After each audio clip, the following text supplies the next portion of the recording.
নমস্কার বন্ধুরা, তোমরা সবাই কেমন আছো? আশা করি তোমরা সবাই অনেক ভালো আছো। একদম মানে ভালো কতটা আছো সেটা বলাটা হয়তো বা তোমাদের পক্ষেও ক্রিটিক্যাল হয়ে দাঁড়াচ্ছে। অবশ্যই মানে দেশের যে অবস্থা গাইস, আমরা তো ভালো না এটা বুঝতে পারছো, কারণ আমাদের দেশের অবস্থা খুবই খারাপ। তাই তোমরা সকলেই হয়তো বাকি সকলেই ইতিমধ্যে জেনে গেছো যে কি ঘটতে চলেছে না কি ঘটছে।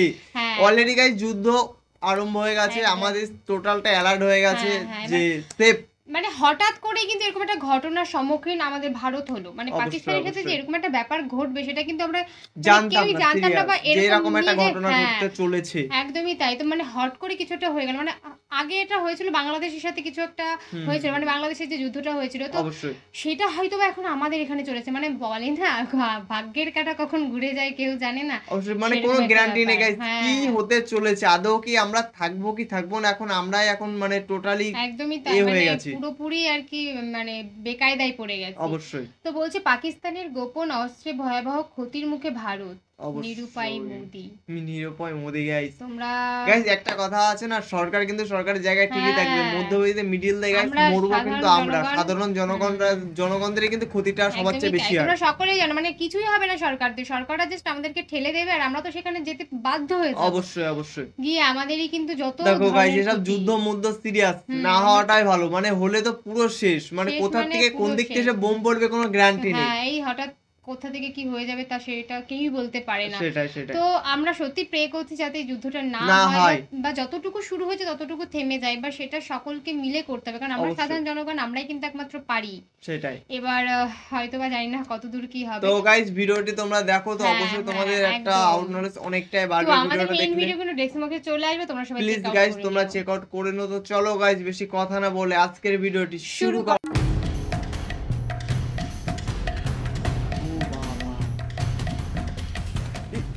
সুপ্রিয় দর্শক, স্বাগত জানাচ্ছি। ভারত নিয়ন্ত্রিত কাশ্মীরের পেহেলগামে হামলার ঘটনার মহাদেশ জুড়ে চরম উত্তেজনা বিরাজ করতে থাকে। ভারত পাকিস্তানের মধ্যে যুদ্ধ হই অবস্থানের মধ্যে শঙ্কা সত্যি হলো। ভারত পাকিস্তানে আক্রমণ করে বসলো। 7 মে পাকিস্তানের কাশ্মীরের 9টি স্থানকে লক্ষ্য করে মিসাইল হামলা করে ভারত। এর মাধ্যমে দক্ষিণ এশিয়াতে নতুন করে যুদ্ধের দামামা বেজে উঠল। ভারতের হামলায় দু দেশের কতটা ক্ষয়ক্ষতি হলো, হামলায় কোন অস্ত্র ব্যবহার করছে ভারত, এসব বিষয় নিয়ে কি বলছে দেশ দুটি, সেই সঙ্গে পাকিস্তানের গোপন সব অস্ত্রের খবর এবং পারমাণবিক হামলার ভয়াবহ ফলাফল নিয়ে সাজিয়েছি এবারের পর্ব। দর্শক চলুন চলে যায় মূল ভিডিওতে।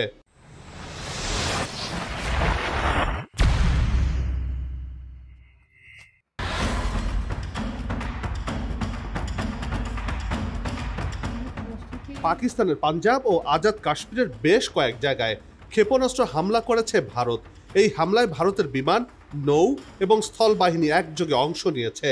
7 মে ভোরে অপারেশন সিন্দুর নামে এই অভিযান পরিচালনা করে ভারত। ভারতীয় নিরাপত্তা সূত্র জানিয়েছে এতে 80 থেকে 90 জঙ্গির মৃত্যু হয়েছে বলে দাবি করছে তারা।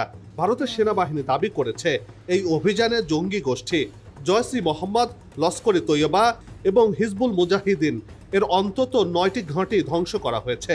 ভারতের গোয়েন্দা সংস্থার মতে সবচেয়ে বড় দুটি হামলা হয়েছে বাহাওয়ালপুর এবং মুরিদকেতে, যেখানে প্রায় 25 থেকে 30 জন জঙ্গি নিহত হয়েছে।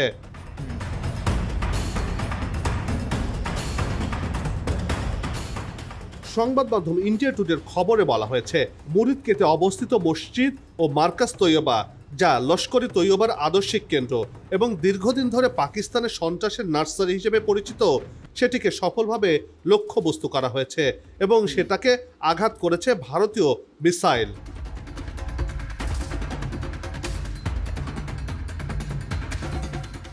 ভারত বলছে হামলা চালানো এই 9টি স্থানের মধ্যে 4টি পাকিস্তানের ভেতরে এবং 5টি আজাদ কাশ্মীরে অবস্থিত। ভারতের দাবি এই অভিযানে পাকিস্তানের কোনো সেনা ঘাঁটি লক্ষ্যবস্তু করা হয়নি। ভারতীয় সূত্র দাবি করেছে পাকিস্তানের সেনাবাহিনী, ISI এবং স্পেশাল সার্ভিসেস গ্রুপ SSG সরাসরি এই জঙ্গি ঘাঁটিগুলোর সহায়তায় যুক্ত ছিল। এটি ভারতের অভিযোগ।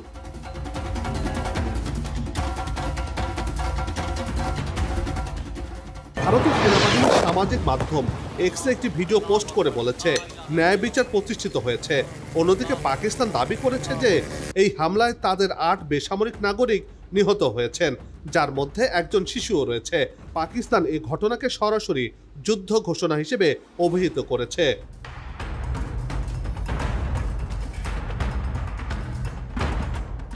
হামলার পর পাকিস্তান কড়া প্রতিক্রিয়া দেখিয়ে সীমান্তে ভারী গোলাগুলি শুরু করেছে। ভারতীয় সেনা সূত্রে জানা গেছে, এই পাল্টা গুলিবর্ষণে ভারতের 3 বেসামরিক নাগরিক নিহত হয়েছেন। দুপক্ষের মধ্যে এখনও গুলির লড়াই চলছে বলে সর্বশেষ খবরে জানা গেছে। এনডিটিভির এক প্রতিবেদনে বলা হয়েছে, ভারত এই সামরিক অভিযানে উচ্চ এবং দীর্ঘ পাল্লার হামলা চালাতে সক্ষম বিভিন্ন অস্ত্র ব্যবহার করেছে। এই অস্ত্রগুলোর মধ্যে উল্লেখযোগ্য হলো স্কাল্প ক্রুজ মিসাইল, হেমার বোমা এবং লইটারিং কমিউনিকেশন বা আত্মঘাতী ড্রোন।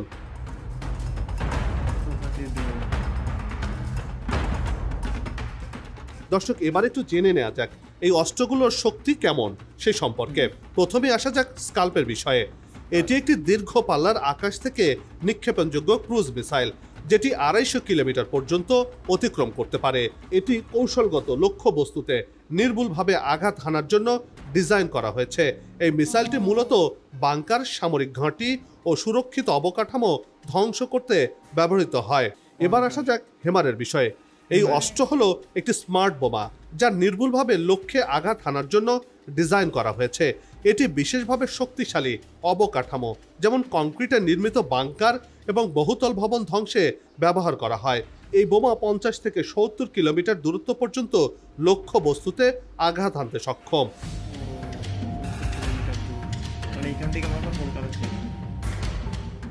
এবার আসা যাক লইটারিং মিউনিশনটা কি।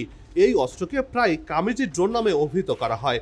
এটি নজরদারি, লক্ষ্যবস্তু শনাক্তকরণ এবং চূড়ান্ত আঘাত হানার কাজে ব্যবহার করা হয়। এই ড্রোনগুলো নির্দিষ্ট এলাকায় বাতাসে ঘোরাফেরা করতে পারে এবং লক্ষ্যবস্তুকে শনাক্তের পর স্বয়ংক্রিয়ভাবে অথবা দূর নিয়ন্ত্রিতভাবে হামলা চালিয়ে লক্ষ্যবস্তু ধ্বংস করে দেয়। এই অস্ত্রের বিশেষ গুরুত্ব হলো, একবার লক্ষ্যবস্তু চিহ্নিত করা হলে এরা সরাসরি নিজেদের বিস্ফোরণ ঘটিয়ে আঘাত হানে, ফলে এগুলোর পুনর্ব্যবহার আর সম্ভব নয়। অর্থাৎ আত্মঘাতী ড্রোনের মতোই এই অস্ত্রগুলো।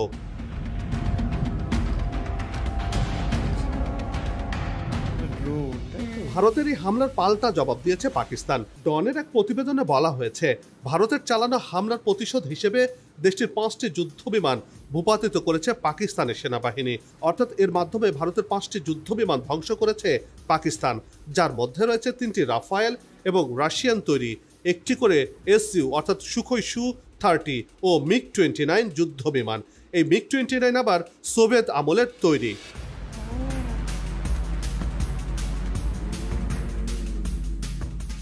এখন বড় প্রশ্ন, এই হামলার বদলা কিভাবে নেবে নয়াদিল্লি? মোদী প্রশাসনের জন্য এটি কেবল নিরাপত্তা ইস্যু নয়, বরং জাতীয় মান সম্মানের প্রশ্ন হয়ে দাঁড়িয়েছে। রাজনৈতিক মহল থেকে প্রতিরক্ষা দপ্তর, সবখানে চলছে জল্পনা কল্পনা।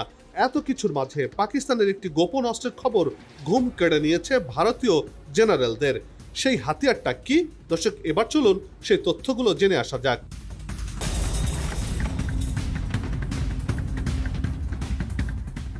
বিশ্লেষকদের মতে, পাকিস্তান বিমান বাহিনীর যে অস্ত্রটি ভারতীয়দের ঘুম কেড়ে নিচ্ছে তা হলো airborne warning and control system, সংক্ষেপে যাকে অ্যাওয়াক্স বলা হচ্ছে।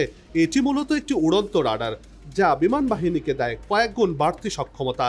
সম্প্রতি পাকিস্তানের ভয়ঙ্কর অস্ত্র নিয়ে সংবাদ মাধ্যম ইন্ডিয়া টুডে এবং দ্য ডিপ্লোম্যাট তাদের প্রকাশিত আলাদা প্রতিবেদনে এ তথ্য প্রকাশ করেছে।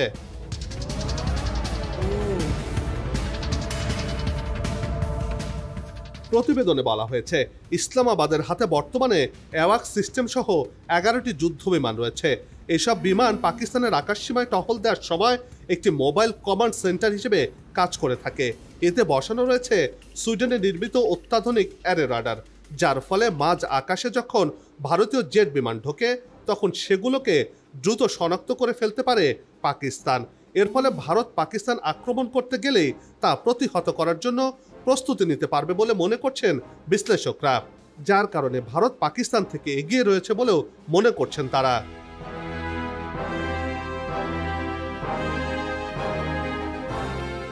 ভারতীয় প্রতিরক্ষা বিশেষজ্ঞরা বলছেন, এই অ্যাওয়াক্সগুলোই এখন ইসলামাবাদের চোখ ও কান। এগুলোর সাহায্যে সীমান্তে পাকিস্তানের নজরদারি ক্ষমতা কয়েক গুণ বেড়ে গেছে। বিশেষ করে ভারতীয় জেট বিমান বা ক্ষেপণাস্ত্র সীমান্ত পেরোলেই সেগুলোর গতিপথ ট্র্যাক করতে পারছে পাকিস্তানি বাহিনী। অ্যাওয়াক্স ব্যবস্থার কারণে বর্তমান সময়ে পাকিস্তান কিছুটা কৌশলগত সুবিধায় রয়েছে, যার কারণে অ্যাওয়াক্স ধ্বংস না করা পর্যন্ত পাকিস্তানের আকাশসীমায় অভিযান চালানো ভারতীয় জেট বিমানের জন্য কিছুটা ঝুঁকি রয়েছে বলে মনে করছেন ভারতীয় বিশ্লেষকরা।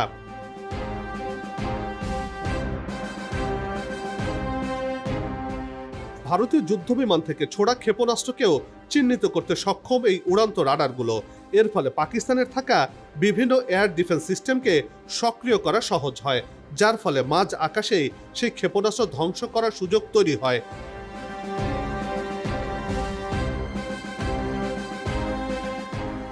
গ্লোবাল ফায়ার পাওয়ার সূচক 2025-এর তথ্য বলছে সামরিক শক্তিতে ভারত বিশ্বে 4 নম্বরে অবস্থান করছে, আর পাকিস্তান রয়েছে 12 নম্বরে। জনশক্তি, প্রতিরক্ষা বাজেট, বিমান, নৌবাহিনী ও স্থলসেনার দিক থেকে ভারতের সামর্থ্য পাকিস্তানের তুলনায় অনেক বেশি। ভারতের সক্রিয় সেনা রয়েছে 14,60,000, রিজার্ভ সেনা রয়েছে 11,60,000 এবং আধা সামরিক বাহিনী 25,30,000-এর বেশি।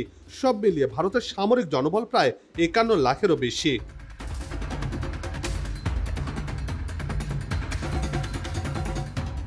বিপরীতে পাকিস্তানের সক্রিয় সেনা রয়েছে 6,50,000 এবং রিজার্ভ সেনা রয়েছে প্রায় 5 লাখ। আধা সামরিক বাহিনী সহ মোট জনবল 13 লাখের আশেপাশে। পাকিস্তানের অর্থনৈতিক সংগ্রাম, তুলনামূলক ছোট জনশক্তি, পুরনো সামরিক সরঞ্জাম ও আঞ্চলিক উত্তেজনা তার সামরিক সক্ষমতায় বাধা হয়ে রয়েছে বলে মনে করছেন সামরিক বিশ্লেষকরা।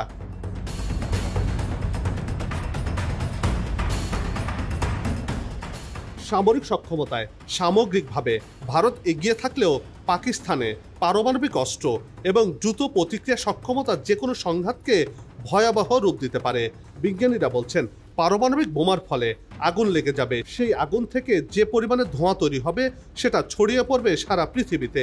এই ধোঁয়ার কারণে আমাদের এই গ্রহে সূর্যের আলো ঠিক মতো এসে পৌঁছাতে পারবে না, ফলে পৃথিবী অনেক ঠান্ডা এবং অন্ধকারময় হয়ে পড়বে। বিশেষ করে ভারত পাকিস্তান যদি এই পরমাণু অস্ত্র ব্যবহার করে, সেক্ষেত্রে বাংলাদেশও এর সাফারার হবে।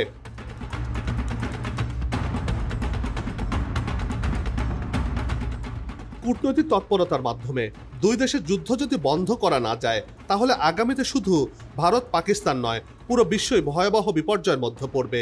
অতএব দুই দেশই যদি কূটনৈতিক উত্তেজনা প্রশমিত না করে, অর্থাৎ ব্যর্থ হয়, তবে এটি গোটা দক্ষিণ এশিয়া তথা বিশ্বের জন্য মারাত্মক বিপর্যয় ডেকে আনতে পারে। বিশেষজ্ঞদের মতে শক্তি প্রদর্শনের চেয়ে পরিমিত বোধ, কূটনীতি এবং দ্বিপাক্ষিক আলোচনায় এই অঞ্চলের শান্তির পথ দেখাতে পারে। আর সেই পথে হাঁটবে কি চিরপ্রতিদ্বন্দ্বী ভারত পাকিস্তান, সে প্রশ্ন থেকেই যাচ্ছে।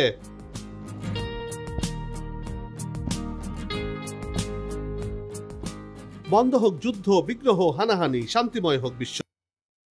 তো গাইস, ভিডিওটা তোমরা দেখলে, মানে দেশের অবস্থা সত্যি খুবই খারাপ। এখন যদি যুদ্ধ লাগে তো বলতে গেলে টোটাল এশিয়া, মানে দক্ষিণ এশিয়াটা শেষ হয়ে যাবে। পুরো সেই, মানে শুধুমাত্র যে তোমরা ভাবছো যে ভারত আর পাকিস্তান না, কিন্তু সমস্ত আমাদের সমস্তটা দেশে, মানে পুরো দেশটা, পুরো ইফেক্ট পড়বেই। আর বলতে গেলে আমাদের পুরো পার্শ্ববর্তী দেশ বাংলাদেশ, তো বাংলাদেশও খুবই মানে বেশি এফেক্ট পড়বে। কারণ ভারতে যদি আমাদের ইন্ডিয়াতে যদি পারমাণবিক বোমা যদি ফেলে, তো ওইদিকে তোমার পাকিস্তানও শেষ, এইদিকে তোমার বাংলাদেশও শেষ, আর আশেপাশে দেশ যত আছে সব শেষ। আর বলতে গেলে যে পারমাণবিক বোমার কথাটা বলছে, আমি তো ওটা শুনে মানে আমার ভয় ঠান্ডা হয়ে যাচ্ছে। যদি ওটা হয় আর কি, মানে ওই বোমা বিস্ফোরণটা যদি হয়, তো বুঝতে পারছো গোটা বিশ্বটা মানে ওই ধোঁয়াতেই আচ্ছন্ন হয়ে যাবে। অবশ্যই সূর্যের আলো আমাদের পৃথিবীতে কিন্তু ঢোকাটা মানে সেটা গাইস বড় কথা না, বড় কথা এটাই যে আগে যুদ্ধটা বন্ধ করতে হবে। কেন এই যুদ্ধটা যদি হয়, তাহলে বুঝতে পারছো যে টোটাল সবকিছুই শেষ হয়ে যাবে। অর্থনৈতিক দিক দিয়ে সব শেষ, মানে টোটালি বিশ্বটা পুরো থেমে যাবে। আবার সেই তৃতীয় বিশ্বযুদ্ধ, মানে দ্বিতীয় বিশ্বযুদ্ধ অব্দি এসে দাঁড়িয়ে আছে, এবার তৃতীয় বিশ্বযুদ্ধ মানে যুদ্ধ হবে। একদম কি ঘটবে সত্যি জানি না, কিন্তু সকলে মানে চেষ্টা করলে আশা করা যায় যুদ্ধটা কিন্তু বন্ধ করানো যাবে। কারণ দুটো দেশকেই ভালোভাবে বুঝতে হবে যে যদি যুদ্ধ হয় তবে কি হবে, আর যদি যুদ্ধটা না হয় তবে কি হবে। এই জন্য আমি একই কথাই বলবো যে ওখানকার সরকার প্লাস আমাদের এখানকার সরকার যদি মানে মিলেমিশে যায়, যেমন আদার্স দেশগুলোতে সরকাররা মিলেমিশে আছে, সেটাই যদি হয় তবে হয়তো বা যুদ্ধটা হবে না। তো গাইস, একটা কথা বললো, ভিডিওটি তোমাদের কেমন লাগলো অবশ্যই তোমরা কমেন্টে জানাও। যদি ভালো লাগে তো অবশ্যই তোমরা কমেন্ট করো।